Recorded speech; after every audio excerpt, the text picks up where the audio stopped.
Donc ici se tenait la tuilerie, briqueterie de Puy-Blanc qui a fonctionné pendant un siècle et malheureusement il ne reste plus rien puisqu'il y a 3 ans elle a été entièrement rasée.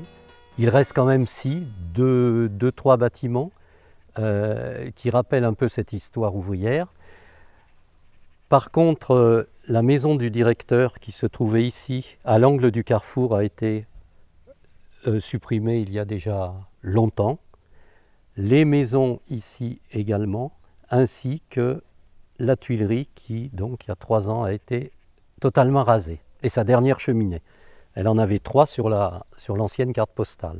Finalement, au bout, on devine encore les anciens locaux des chevaux qui étaient transformés dans les dernières années de la tuilerie en bureaux. Voilà à peu près comment se présentait la tuilerie après-guerre, disons. Il y avait encore 2 cheminées, elle en a connu 3, donc 3 fours. On devine maintenant que le transport des tuiles se faisait par camion, alors qu'avant il était fait par chevaux. On a une architecture en croix de Lorraine, en fait, avec toutes les séchoirs, les portes qui s'ouvraient plus ou moins suivant la chaleur ou le vent, pour faire sécher les tuiles aux étages. Cette tuilerie donc a fonctionné du dernier quart du 19e à 1986. Finalement, un arrêté de péril ces dernières années a obligé à détruire totalement la tuilerie. Voilà, nous sommes au bord de la cuvette qui correspond à l'exploitation de l'argile. Donc en face de nous, nous avons le bois originel existant qui est surtout formé de chênes pédonculés ou sessiles. Et en bas, la fosse qui correspond à l'extraction de l'argile, 6 à 8 mètres de profondeur, avec la nature effectivement qui reprend ses droits avec des essences nouvelles qui colonisent le bas de la carrière. Donc l'extraction de l'argile s'est déroulée tout le long là, de cette grande dépression. Au plan extrême là-bas, nous voyons une grange et on imagine donc 8 mètres de dénivelé entre le bois originel et le fond de l'exploitation, le fond de la carrière. Donc là, nous descendons au fond des carrières, c'est-à-dire là où l'argile rencontrée, les veines d'argile rencontrées n'étaient plus exploitables, une sorte de marne noire.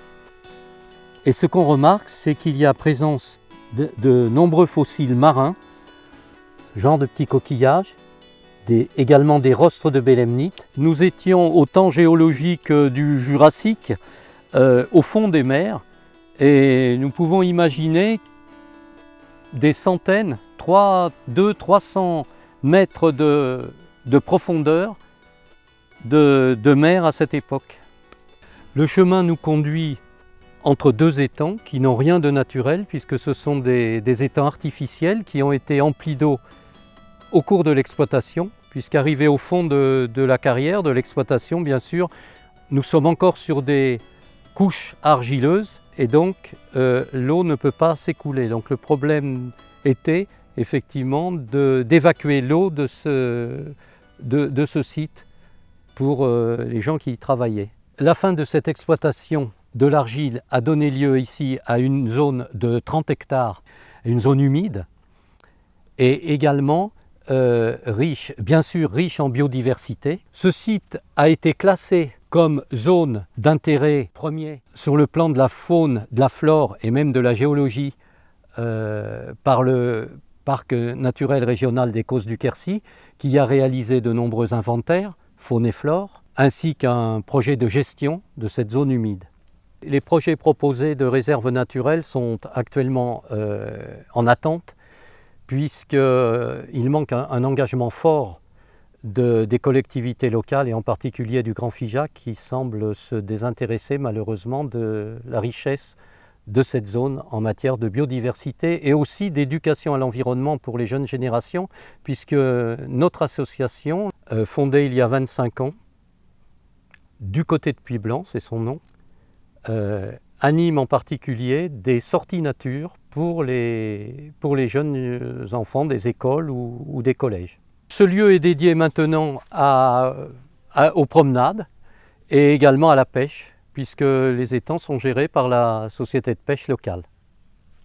Bon, dans ce secteur, nous avons tout un développement d'une faune et d'une flore de milieu aquatique qui s'est bien adapté à ce milieu, et quelques espèces emblématiques. Donc, en particulier pour les plantes, nous avons la massette à feuilles étroites, qui est un type de massette relativement rare dans toute notre région Occitanie. Ici, nous avons un petit animal emblématique, un amphibien emblématique, qui est le crapaud sonneur à ventre jaune, qui se présente comme un tout petit crapaud, avec le ventre tacheté de jaune et de noir, comme la salamandre. Ce crapaud est à peu près ici, sa population est à la limite de l'Europe. Il disparaît de tous les territoires de France et d'Europe. Et à ce titre-là, il est préservé, son habitat est préservé. Et en particulier, il bénéficie même d'un plan de sauvetage du crapaud sonneur, un plan national de sauvetage. Donc les populations sont surveillées.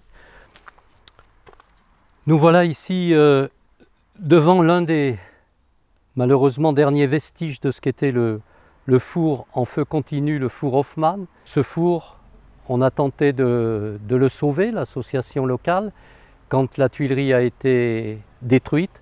Malheureusement, il n'y a pas eu un grand appui des autorités, des élus locaux, et le four a été détruit à la pelleteuse un soir de novembre 2017.